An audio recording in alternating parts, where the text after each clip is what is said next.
જય દ્વારકાધીશ। હું છું મીરા આહિર।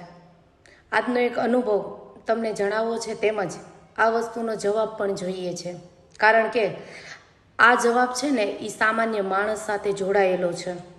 સિવિલ હોસ્પિટલમાં ઇમરજન્સીમાં મારા ભાઈને લઈ ગયા। 45 થી 50 મિનિટ અમે લોકોએ ત્યાં આંટા માર્યા, કોઈ કેસ ના લખ્યો।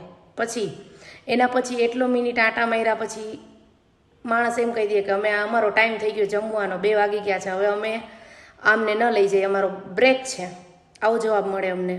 પછી અમે અમારી હાથે લઈ ગયા, પછી બીજે લઈ ગયા તો એને ચોથા માળે ત્યાં શિફ્ટ કર્યો। તો ત્યાંના મેડમ સર ઇમરજન્સી સ્ટાફનો બહુ ગેરવર્તન, મજા આવે એવી અભદ્ર ભાષામાં વાત કરે, મજા આવે એવા જવાબ આપે, અને મજા આવે એવું બોલે કે નથી દાખલ કરવો, જા તારા થાય કરી લે, આવા શબ્દ યુઝ કરે। તો આ વસ્તુમાં જવાબદાર કોણ?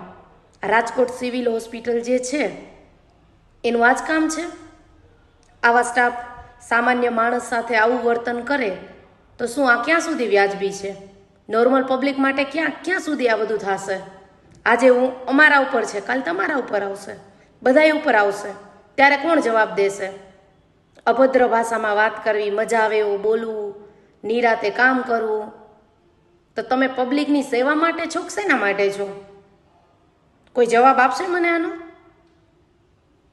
જવાબ તો દેવો પડશે ને, કોકે તો જવાબ દેવો પડશે ને, કે પછી આમ નામ બધું જે ચાલે છે એ જ ચાલ્યા રાખશે?